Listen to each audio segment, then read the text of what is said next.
Welcome back everyone. स्वागत है आप सभी का एक बार फिर से रोशन सा स्टडी पॉइंट पर। तो आज की इस वीडियो में हम बात करने वाले हैं क्लास 11th का चैप्टर नंबर 9 फिजिकल एजुकेशन का, जिसका नाम है मनोविज्ञान और खेल। तो आज के इस चैप्टर में हम जितनी भी टॉपिक्स को कवर करेंगे वो सारे टॉपिक्स जो है हमारे खेल और मनोविज्ञान से संबंधित है। और ये जो चैप्टर होने वाला है आपका chapter number 9 exam point of view से बहुत ज्यादा इंपॉर्टेंट है, क्योंकि 1 मार्क्स में इस चैप्टर से रिलेटेड क्वेश्चंस बहुत सारे आते हैं और 5 मार्क्स में भी इस चैप्टर से रिलेटेड क्वेश्चंस बहुत सारे हमें एग्जाम में देखने को मिलते हैं। तो आज की जो ये वीडियो होने वाली है आप सभी के लिए बहुत ज्यादा हेल्पफुल होने वाली है, ठीक है। और इस वीडियो को आप स्किप मत करना, इस वीडियो को आप अपने दोस्तों में ज्यादा से ज्यादा शेयर कर देना, ठीक है। तो हम चैप्टर को शुरू करेंगे एक डेफिनेशन के साथ। डेफिनेशन क्या है आप इधर देख सकते हो, मनोविज्ञान के बारे में बताया गया है, ठीक है। तो मनोविज्ञान की डेफिनेशन क्या होती है? देखो, मनोविज्ञान का अर्थ होता है मन का अध्ययन करना, ठीक है। मन के विज्ञान का अध्ययन करना, उसको हम मनोविज्ञान कहते हैं। छोटी सी डेफिनेशन है, आपको इजीली याद हो जाएगी। ज्यादा आपको परेशान नहीं होना है, ठीक है। देखो यहाँ पे दिया गया है मनोविज्ञान का क्या अर्थ होता है, मन और व्यवहार का, ठीक है, अध्ययन। यानी कि जब हम अपने माइंड के बाद मतलब माइंड का अध्ययन करते हैं, ठीक है, उसको हम मनोविज्ञान कहते हैं, ठीक है। इसके बाद हम डिस्कस करेंगे, पहले हम छोटे छोटे डेफिनेशंस को डिस्कस करेंगे, उसके बाद हम बड़े जो टॉपिक्स है हमारे इस चैप्टर के अंदर, हम उसको वन बाय वन करके कवर अप करने की कोशिश करने वाले हैं। तो मनोविज्ञान में डेफिनेशन आप सभी को क्लियर होगी कि मन और उसके व्यवहार का अध्ययन करना, ठीक है, मनोविज्ञान कहलाता है। अब हम बात करते हैं खेल मनोविज्ञान के बारे में। देखो, खेल मनोविज्ञान क्या होता है, तो खेल से जुड़े हुए जो शारीरिक गतिविधियां होती है, ठीक है, और उस शारीरिक गतिविधियों को जब हम मानसिक तौर पर हम किस तरीके से सोचते हैं, उसको हम लोग खेल मनोविज्ञान कहते हैं। आपको क्या करना है, थोड़ा सा भी कंफ्यूजन आपको अपने माइंड में नहीं रखना है। इस छोटे छोटे टॉपिक्स को लेकर आपको समझना है कि खेल मनोविज्ञान क्या होता है। जब हम खेल से जुड़े शारीरिक गतिविधियों को हम मानसिक तौर पर जब सोचते हैं, एक मतलब उसको मानसिक तौर पर सोचने के बाद जो हम कार्य आप बोल सकते हो, हम कोई सी भी कार्यवाही करते हैं, उसको हम खेल मनोविज्ञान कहते हैं, ठीक है। और आप अगर इस डेफिनेशन को याद कर पाते हो तो आप इस पीपीटी की डेफिनेशन को भी आप अच्छे से कर लेना। देखो क्या कहता है, खेल मनोविज्ञान एक अनप्रयुक्त मनोविज्ञान है जिसमें शारीरिक शिक्षा और खेल के क्षेत्र में मनोवैज्ञानिक सिद्धांतों के अनुप्रयोग शामिल किए जाते हैं, ठीक है। अगर आपको ये डेफिनेशन याद होती है तो आप इसको कर सकते हो। अदरवाइज आपको ये ध्यान रखना है कि खेल मनोविज्ञान का अर्थ क्या होता है। तो खेल से जुड़े हुए जितने भी शारीरिक गतिविधियां होती है, ठीक है, उन शारीरिक गतिविधियों के बाद जो हम मानसिक तौर पर हम किस तरीके से काम करते हैं, वो हमारा खेल मनोविज्ञान कहलाता है। अब एक टॉपिक निकल कर आता है कि खेल मनोविज्ञान का अर्थ क्या होता है, ठीक है। खेल मनोविज्ञान का महत्व महत्व की बात की गई है, यहाँ पे हमें महत्व बताना है कि इसका महत्व क्या है, ठीक है। तो देखो, खेल मनोविज्ञान के महत्व की जब हम बात करते हैं तो हमारे सामने दो तीन पॉइंट ऐसे निकल कर जो आते हैं, जो हमें पढ़ना बहुत जरूरी है और जो एग्जाम पॉइंट ऑफ व्यू में बहुत ज्यादा इंपॉर्टेंट हो जाते हैं। इसको आप इंपॉर्टेंट में हाईलाइट कर सकते हो, क्योंकि हो सकता है यहाँ से जो क्वेश्चन है आपके एग्जाम में निकल कर सामने आ जाए, ठीक है। देखो ये क्या करता है, तो सबसे पहला पॉइंट आप मेंशन करोगे कि प्रदर्शन में सुधार करता है, ठीक है। सपोज करो कोई एक ऐसी एक्टिविटी हो रही, कोई ऐसा स्पोर्ट्स आप खेल रहे हो, ठीक है, और उसको वातावरण के अनुकूल आपने क्या करा, खुद के अंदर मानसिक तौर पर आप सोचकर उस चीज को और अच्छा परफॉर्म कर पा रहे हो, तो हम बोल सकते हैं कि खेल मनोविज्ञान का महत्व क्या होता है, तो ये हमारे प्रदर्शन में सुधार करता है, ठीक है, हमारी परफॉर्मेंस में ये सुधार करता है, ठीक है। उसके बाद आप बताओगे कि व्यवहार को समझने में मदद करता है, ठीक है। हम खेल मनोविज्ञान से क्या, हम अपने व्यवहार को समझ सकते हैं, दूसरों के व्यवहार को समझ सकते हैं कि वो इस खेल को किस तरीके से समझता है, ठीक है। तो ये सारे पॉइंट आप इसमें मेंशन करोगे। तीसरा आप बताओगे कि भावनाओं को नियंत्रित करने में मदद करता है, हम अपनी भावनाओं को नियंत्रित कर सकते हैं, ठीक है, खेल मनोविज्ञान के जरिए। उसके बाद आप बताओगे कि खिलाड़ियों को मनोवैज्ञानिक रूप में तैयार करना। क्या पॉइंट कहता है, पॉइंट कहता है कि खिलाड़ियों को मनोवैज्ञानिक रूप में तैयार करना, ठीक है। देन आप लास्ट में बताओगे कि ये हमारे मोटर कौशल सीखने में भी मदद करता है या हमें सहायता प्रदान करता है। तो खेल मनोविज्ञान का महत्व 5 पॉइंट आप मेंशन कर सकते हो। क्या, सबसे पहले आप बताओगे कि प्रदर्शन में सुधार करता है, भावनाओं को विकसित करने में मदद करता है, ठीक है, व्यवहारों को समझने में हमारी मदद करता है। तो ये सारे पॉइंट जो है आप इसमें मेंशन कर सकते हैं। अगला बात करते हैं वृद्धि और विकास के बारे में। वृद्धि, डेवलपमेंट क्या होता है, ठीक है। वृद्धि और विकास के बारे में तो देखो क्या कहता है डेफिनेशन, वृद्धि शिक्षा के भागों की वृद्धि, शब्द का अर्थ है शरीर के अंगों की वृद्धि आकार, ऊंचाई और वजन में हो सकती है, ठीक है। मतलब देखो, वृद्धि और विकास क्या है, हमारी जो बॉडी है, हमारी जो मतलब हमारा जो शरीर है, उसके किसी भी चीज में थोड़ा सा विकास होना। जैसे कि हमारे बॉडी के अंदर हमारा वजन का बढ़ जाना, हमारी हाइट का थोड़ा सा इंक्रीमेंट, ठीक है, तो वो हमारा वृद्धि को दर्शाता है, ठीक है। वृद्धि मतलब यहाँ पे आप डेफिनेशन अपने आप से रिलेट करके बताओगे, ठीक है, यानी कि ऊंचाई, ठीक है, आकार, ऊंचाई वजन में हो सकती है। विकास को व्यवस्थित सुसंगत पैटर्न में परिवर्तनों की प्रगतिशील श्रृंखला के रूप में हम लोग यहाँ पर परिभाषित करते हैं, ठीक है। तो विकास की डेफिनेशन को आप इस तरीके से मेंशन कर सकते हो, और वृद्धि में आप बता सकते हो हमारे शारीरिक रूप से हमारे अंदर जो चेंजेस आते हैं, ठीक है, जैसे कि हमारा वजन बढ़ जाता है, हमारी हाइट बढ़ जाती है, ठीक है, हमारा जो शरीर है उसके शरीर में आकार में वृद्धि हो जाती है, ठीक है, आकार में चेंजेस आ जाते हैं, तो हमारा वृद्धि को परिभाषित करता है, ठीक है। अब बात करते हैं हम वृद्धि और विकास के विभिन्न चरण कौन कौन से हैं। तो देखो, वृद्धि की डेफिनेशन आप लोगों ने अभी करी ली। अब इनके चरण मतलब इनके जो स्टेप्स कैसे कैसे हैं, तो उसको हम एक बार यहाँ पे डिस्कस कर लेते हैं, ठीक है। जैसे कि आप देखोगे, सबसे पहले बात की गई है शैश अवस्था की, ठीक है, यानी कि 0 से लेकर 5 वर्ष तक के बच्चों के बारे में, ठीक है। उसके बाद दूसरा आता है हमारा प्रारंभिक बचपन के बारे में, जिनकी उम्र क्या होती है, 6 से लेकर 9 वर्ष तक की होती है। उसके बाद हमारा उत्तर बाल्यावस्था आता है, जिनकी उम्र होती है 9 से लेकर 12 वर्ष तक की, ठीक है। तो ये हमारे क्या है, ये वृद्धि और विकास के चरण है, मतलब कि सबसे पहले आप 0 से 5 वर्ष तक के रहोगे तो आपको शैश अवस्था में काउंट किया जाएगा। जब आप थोड़े से बड़े हो जाओगे तो आपको प्रारंभिक प्राइमरी बचपन में आपको डाला जाएगा।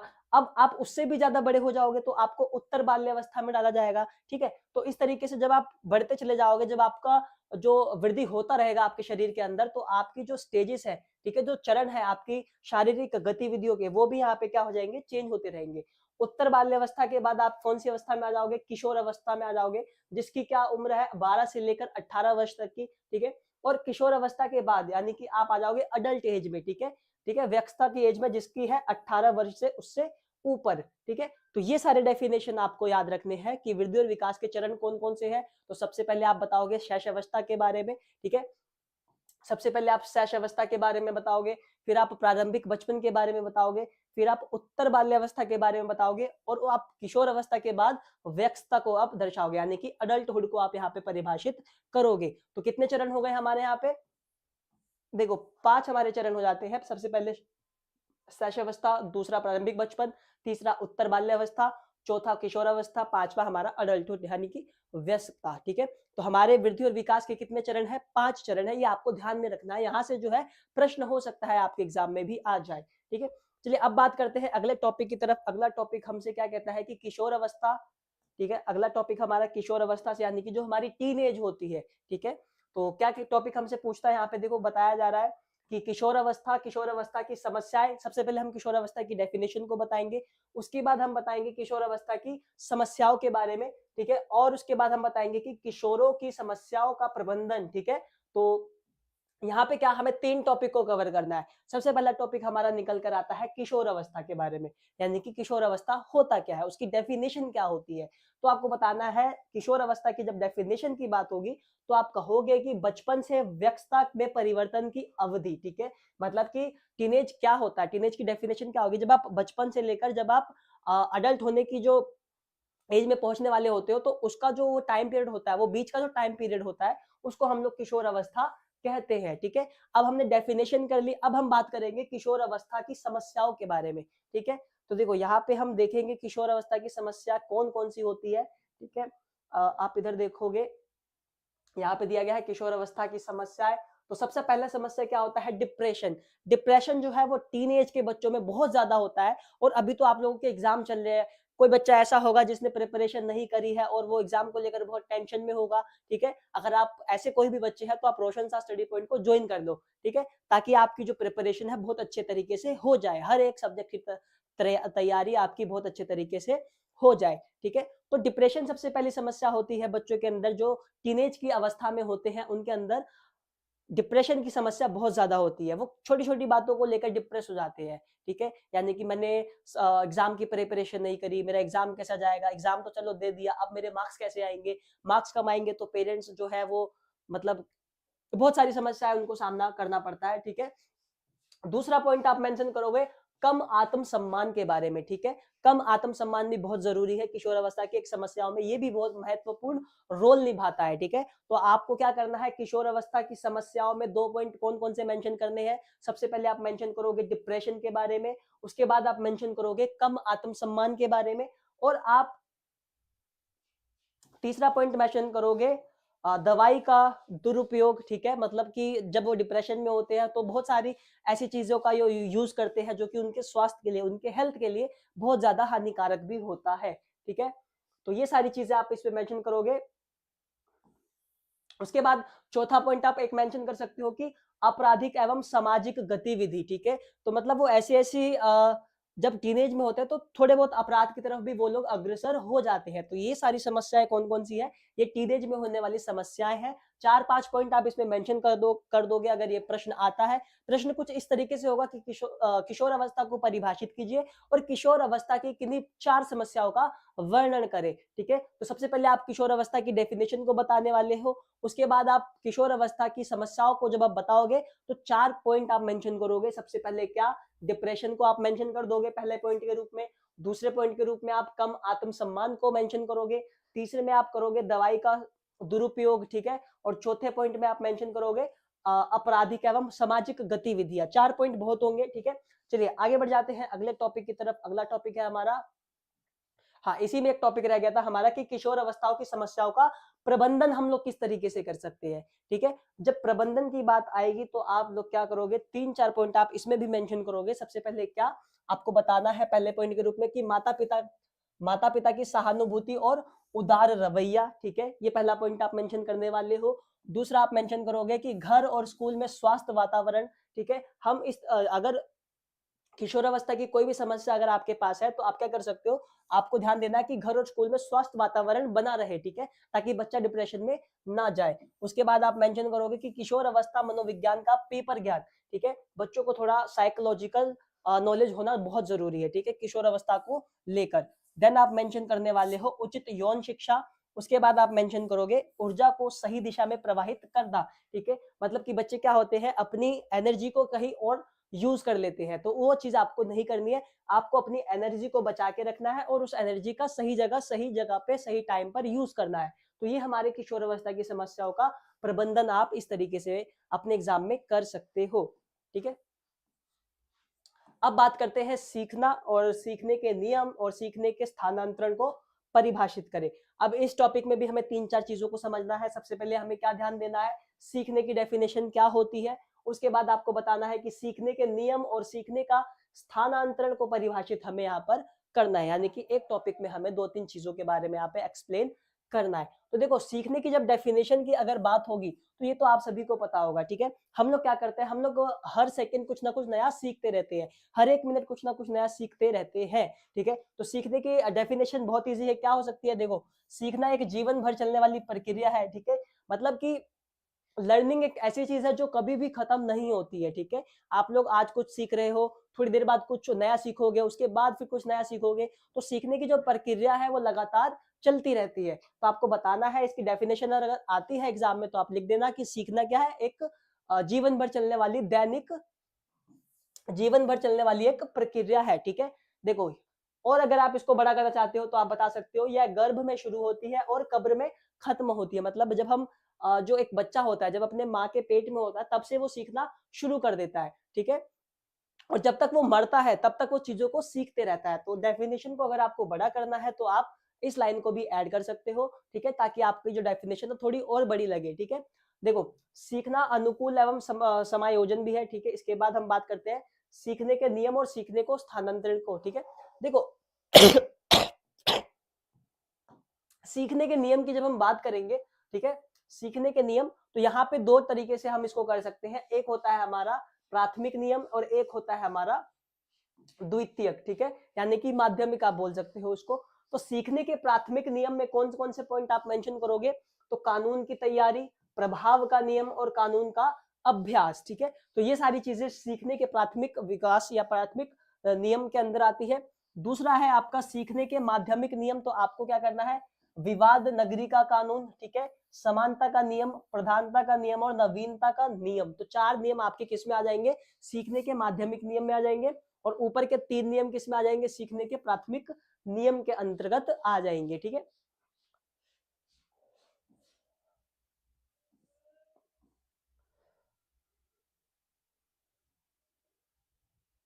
अब हम बात करने वाले हैं सीखने का स्थानांतरण। ठीक है, तो देखो सीखने का स्थानांतरण क्या होता है, एक बार हम इसको रीड आउट कर लेते हैं, फिर हम इसकी डेफिनेशन को समझेंगे। देखो क्या कहता है कि सीखने के साथ, ये देखो सीखने के स्थानांतरण को प्रभावित करने वाले कारक क्या है। तो सबसे पहले हम डेफिनेशन को जान लेंगे कि सीखने का स्थानांतरण तब होता है जब किसी एक व्यक्ति की एक स्थिति में सीखी गई शिक्षा दूसरी किसी व्यक्ति मतलब उसको प्रभावित करती हो। सपोज मैंने कुछ सीखा है और मेरे सीख मतलब जो भी चीज मैंने सीखी है और उस चीज से दूसरा कोई व्यक्ति है वो प्रभावित हो रहा है। ठीक है, मतलब मेरी लर्निंग से दूसरा कोई प्रभावित हो रहा है, तो वो हमारा सीखने का स्थानांतरण हो रहा है। स्थानांतरण का अर्थ होता है कि चीजों का स्थान मतलब बदल जाना। ठीक है ना, सपोज आप स्कूल में आप बैठते हो, क्लास में बैठते हो, तो आपने किसी चीज को सीखा और आपकी उस सीखी हुई चीज से आपका दोस्त प्रभावित हो रहा है, वो आपसे पूछेगा कि तुमने इस चीज को कैसे किया है ना, तो वो हमारा सीखने का स्थानांतरण कहलाता है। ठीक है, अब हम बात करते हैं अगले टॉपिक की तरफ। अगला टॉपिक क्या है, इसके कुछ प्रकार हम जान लेते हैं। ठीक है, प्रकार कैसे कैसे है, ये देखो प्रकार में बात बात करेंगे। सबसे पहले आपको बताना है सकारात्मक पॉजिटिव ट्रांसफर क्या होता है, नकारात्मक ट्रांसफर। मतलब अगर प्रकारों की बात की जाए, अगर परीक्षा में आपसे ये प्रश्न निकल कर आता है कि सीखने के स्थानांतरण के किन्हीं 4 किन्हीं 5 प्रकारों को बताइए, तो आपको क्या बताना है, आपको सकारात्मक ट्रांसफर यानी कि सकारात्मक स्थानांतरण बताना है। दूसरे में आप बताओगे नकारात्मक ट्रांसफर, नकारात्मक स्थानांतरण को आप बताओगे। तीसरे में आप आवेदन स्थानांतरण को बताओगे और चौथे पॉइंट में आप बताओगे द्विपक्षीय स्थानांतरण। ठीक है, पांचवा पॉइंट प्रोएक्टिव ट्रांसफर या फिर छठा पूर्वव्यापी स्थानांतरण। तो 6 पॉइंट आपके सामने मेंशन किए गए हैं। अगर 3 नंबर में आता है कि सीखने का स्थानांतरण क्या होता है, सीखने के स्थानांतरण के प्रकारों को बताइए, तो आप पहले डेफिनेशन दोगे कि अगर कोई व्यक्ति किसी चीज को सीखता है और उसकी सीखी हुई चीज से कोई दूसरा व्यक्ति प्रभावित हो रहा है, ठीक है, तो वो हमारा सीखने का स्थानांतरण होगा। प्रकार कौन कौन से हो जाएंगे, तो सकारात्मक, नकारात्मक, द्विपक्षीय। ठीक है, तो ये सारे प्रकार है। अगर 6 मार्क्स में आ जाए तो आप उसको एक्सप्लेन कर दोगे। जब आप इसको एक्सप्लेन करोगे तो आप क्या मेंशन करोगे, देखो जब हम पॉजिटिव स्थानांतरण की बात करते हैं, सकारात्मक स्थानांतरण की जब हम बात करते हैं, तो आपको बताना है जैसे पिछले शिक्षण या प्रशिक्षण के परिणाम स्वरूप प्रदर्शन में सुधार होता है। आपने कोई चीज पहले सीखी और आप नई चीज सीख रहे हो, तो मतलब पहले जो चीज सीखने में आपको समय लगा, दूसरे में आपको कम समय लगेगा और दूसरे में आप उस चीज को बहुत अच्छे तरीके से समझ जाओगे, यानी कि आपके ऊपर पॉजिटिव इसका इफेक्ट पड़ेगा। ठीक है, तो वो हमारा सकारात्मक स्थानांतरण होता है। नकारात्मक में क्या होगा, आप बताओगे जब एक कौशल सीखा जाता है, जब आप एक कोई स्किल सीखते हो तो दूसरा कौशल सीखना अधिक कठिन हो जाता है।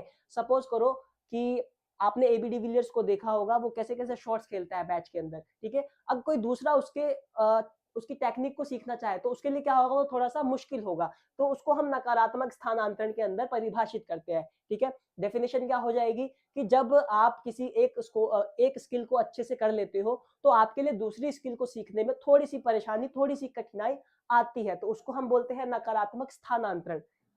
अब हम बात कर लेते हैं अनुप्रयोग स्थानांतरण के बारे में।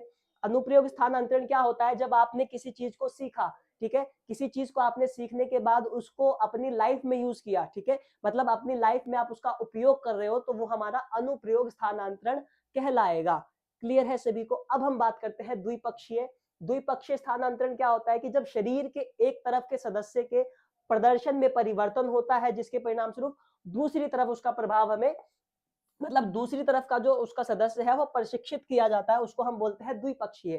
ठीक है, अब बात करते हैं किसी कौशल का सक्रिय स्थानांतरण। ठीक है, अब सक्रिय स्थानांतरण क्या होता है, देखो शिक्षण उस कौशल के अधिगम को प्रभावित करता है जिसे अभी सीखा जाता है। जो चीज आप अभी सीख रहे हो उसको आप प्रभावित कर पाओगे, वो क्या हो जाएगा, कोश सक्रिय स्थानांतरण। ठीक है, किसी भी स्किल का सक्रिय स्थानांतरण।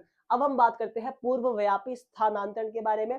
ठीक है, चौथा पॉइंट, छठा पॉइंट हमारा क्या है, पूर्वव्यापी स्थानांतरण। इसमें आपको बताना है कि हाल ही में सीखा गया कौशल पहले सीखे गए कौशल को प्रभावित करता है। आपने किसी चीज, सपोज करो अभी हम बात कर रहे हैं सीखने का स्थानांतरण, ये टॉपिक आपको बहुत अच्छे से आ गया है, ठीक है, मतलब ये टॉपिक आपने बहुत अच्छे से कर लिया। और स्टार्टिंग में जब हमने खेल मनोविज्ञान की बात करी थी, तो हो सकता है आप उसकी डेफिनेशन को भूल गए हो, तो वो हमारा ना पूर्वव्यापी स्थानांतरण कहलाएगा। कहने का मतलब ये कि जब आप एक नई चीज को सीखते हो तो पुरानी चीज को आप भूल जाते हो, मतलब एक नया स्किल आपने अपने अंदर डेवलप किया तो पुराने स्किल को आप कहीं ना कहीं खो चुके हो, तो वो मेरा कहलाता है पूर्वव्यापी स्थानांतरण के बारे में, ठीक है। अब हम बात करते हैं इसको प्रभावित करने वाले कौन कौन से कारक है, यानी कि सीखने के स्थानांतरण को प्रभावित करने वाले कारकों के बारे में। अगर आपसे कारक पूछा जाएगा तो आप क्या बताओगे? सबसे पहले आप बताओगे शिक्षार्थी की बुद्धि, ठीक है, सबसे पहला पॉइंट क्या हो जाएगा? शिक्षार्थी की बुद्धि। उसके बाद हो जाएगा लिमर की व्यवस्थित व्यक्तिगत उपलब्धियां, ठीक है। एक आप बताओगे शिक्षार्थी की इच्छा, अगर उसकी इच्छा ही नहीं होगी तो वो क्यों सीखेगा, ठीक है। सपोज मैं आपको भी ये चैप्टर करवा रहा हूँ, अगर आपका मन ही नहीं है इस चैप्टर को सीखने का तो आप वीडियो को नहीं देखोगे, ठीक है ना। अब एक बता सकती हो समान विषय वस्तु के बारे में, ठीक है, तो 4 कारक आप इसमें मेंशन कर दोगे। चलिए अब अगले टॉपिक की तरफ बात करते हैं। अगला टॉपिक हमारा कहता है पठार और पठार के कारण, ठीक है। पठार और पठार के क्या कारण होते हैं, इसको एक बार हम लोग देख लेते हैं। तो सबसे पहले हम इसकी डेफिनेशन को जानेंगे कि पठार होता क्या है। देखो, किसी व्यक्ति के सीखने में बहुत कम या कोई स्पष्ट प्रगति ना होने की अवधि, ठीक है। सपोज करो कि कोई बच्चा है, वो किसी चीज को सीख रहा है, ठीक है, वो किसी चीज को सीख रहा है और मतलब वो बहुत टाइम लगा रहा है उस चीज को, फिर भी वो नहीं सीख पा रहा है, ठीक है। और जो गति बढ़ाने, त्रुटियों की संख्या को कम करने आदि में असमर्थता द्वारा चिन्हित होती है, उसे हम क्या कहते हैं? उसे हम पठार के रूप में यहाँ पे अपरिभाषित करते हैं, ठीक है। अब हम बात करते हैं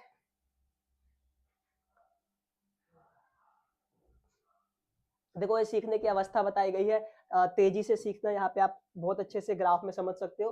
तेजी से सीखना, ये ग्राफ जा रहा है, ठीक है। मतलब ये क्या है कि ये समय सीमा टाइम पीरियड दिया गया है, ठीक है। यहाँ पे धीमी गति से आपने शुरू में धीमे धीमे मतलब धीरे धीरे आपको चीजें सीख मतलब समझने में, सीखने में आसानी हुई, उसके बाद आपने तेजी से सीखा, उसके बाद आप न्यूट्रल हो गए, ठीक है। तो मतलब क्या है कि आपको चीजों को समझने में कम समय लग रहा है, ठीक है ना। तो ये हमारा, अब हम इसके पठार के कारणों को जान लेते हैं। कौन कौन से कारण होते हैं? तो एक होता है कि कम रुचि, मान लो किसी के अंदर रुचि नहीं है किसी चीज को सीखने की, ठीक है, तो वो उसका पठार का एक कारण हो जाएगा। उसके बाद आप बताओगे खराब परिस्थितियों में, ठीक है, अध्ययन करना, खराब मतलब परिस्थिति बहुत खराब है, उसमें आप सीखने की कोशिश करो तो नहीं पॉसिबल है वो भी, ठीक है। देन आप कहोगे अत्यधिक तनाव और परेशानी, आप बहुत डिप्रेशन में है, आप परेशान है, आप चीजों को तब भी नहीं सीख पाओगे। सीखने के लिए क्या चाहिए? आपका जो कंसिस्टेंसी है, ठीक है, वो आपका टॉपिक की तरफ होना चाहिए। अब हम बात करते हैं भावनाओं की अवधारणा और भावनाओं को नियंत्रित करने के तरीके, ठीक है। भावनाएं, हम फीलिंग्स बोल सकते हैं यहाँ पे इस टॉपिक को। तो भावनाएं क्या होती है, ठीक है, तो ये टॉपिक अभी हमें कवर करना है। तो देखो, भावनाएं तीव्र भावनाएं होती है जो किसी व्यक्ति या चीज के प्रति निर्देशित होती है। जब हम किसी के प्रति ज्यादा अट्रैक्टिव हो जाते हैं, ठीक है, तो हम भावना के रूप में उसको फीलिंग्स के रूप में व्यक्त करते हैं। भावनाएं व्यक्तिपरक सचेतन अनुभव है, ठीक है, ये भी आप मेंशन करोगे। जो क्या करता है? जो सबसे पहले भावों को, ठीक है, जैविक प्रतिक्रिया और मानसिक स्थिति द्वारा चिन्हित होता है। अब हम अट्रैक्ट हो रहे हैं, क्यों हो रहे हैं? तो हमारी मानसिक स्थिति को भी दर्शाता है, ठीक है। तो आप भावनाएं की डेफिनेशन में ये सारे पॉइंट मेंशन करोगे, ठीक है। चलिए आगे बढ़ते हैं, भावनाओं पर नियंत्रण करने के उपाय। अच्छा, हम अपनी भावनाएं जो हमारी है उसके ऊपर नियंत्रित कैसे कर सकते हैं? हम अपनी फीलिंग्स को कैसे कंट्रोल कर सकते हैं? तो आपको बताना है प्रकृति का आनंद। पहला पॉइंट क्या लिखोगे आप? पहला पॉइंट आप लिखोगे प्रकृति का आनंद, ठीक है। प्रकृति का आनंद, आपको नेचर का आनंद लेना है, ठीक है, आपको जो प्रकृति है उसमें खो जाना है, ठीक है। दूसरा है आपका रुके और मूल्यांकन करे, ठीक है। अगर आप किसी चीज के प्रति अट्रैक्ट हो रहे हो तो सबसे पहले आप रुको, आप उसको इवेल्युएट करो, आप देखो कि वो चीज मेरे लिए सही है या नहीं है, ठीक है। रुकना है आपको, फिर उसका मूल्यांकन करना है, क्या ये चीज मेरे लिए बेटर है या नहीं, ठीक है। आप तीसरा पॉइंट क्या मेंशन करोगे कि अपनी श्वास पर नियंत्रण रखें, ठीक है, आप बिल्कुल कंट्रोल होकर यहाँ पे बात को समझे। उसके बाद स्थिति के बारे में कुछ सकारात्मक खोजे, ठीक है, जो भी सिचुएशन है, ठीक है। अगर आप ज्यादा फीलिंग्स में आ रहे हो, कोई भी सिचुएशन है, तो सिचुएशन को पहले रुको आप लोग, ठीक है, उसकी स्थिति के बारे में आप अध्ययन करो कि ये क्या चल रहा है, ठीक है, मैं क्यों अट्रैक्ट हो रहा हूँ, ठीक है। उसके बाद आपका दूसरा तरीका है पहचानिए, ठीक है। तो ये 3-4 पॉइंट आप जो है अपने एग्जाम में मेंशन कर देना, अगर भावनाओं से संबंधित कोई भी प्रश्न आपके एग्जाम में आता है तो, ठीक है। तो ये था हमारा वीडियो चैप्टर नंबर 9 क्लास 11 वाले बच्चों के लिए, बहुत ही ज्यादा इंपॉर्टेंट, बहुत ही ज्यादा महत्वपूर्ण एग्जाम के नजरिए से, ठीक है। तो मैं उम्मीद करता हूँ आप सभी को ये सारे टॉपिक बहुत अच्छे से कवर अप, क्लियर और अंडरस्टैंडिंग हो गया होगा आप लोगों के लिए, और आपको सारी चीजें बहुत अच्छे से समझ में आ गई होगी। तो मिलते हैं हम बहुत जल्दी एक नए अपना लास्ट चैप्टर लेके आएंगे, ठीक है। उसके बाद हम 50 या 100 एमसीक्यूज करेंगे चैप्टर से रिलेटेड, पूरे चैप्टर्स के हम 50 या 100 एमसीक्यूज को करेंगे और इंपॉर्टेंट क्वेश्चंस को करेंगे। आपके एग्जाम से पहले आपकी तैयारी बहुत बेटर हो जाएगी। आप चैनल के साथ जुड़े रहिए, चैनल के बेल आइकन को प्रेस कर दीजिए और वीडियो को अपने दोस्तों में ज्यादा से ज्यादा शेयर कर दीजिए। और आप सभी को तब तक के लिए बेस्ट ऑफ लक।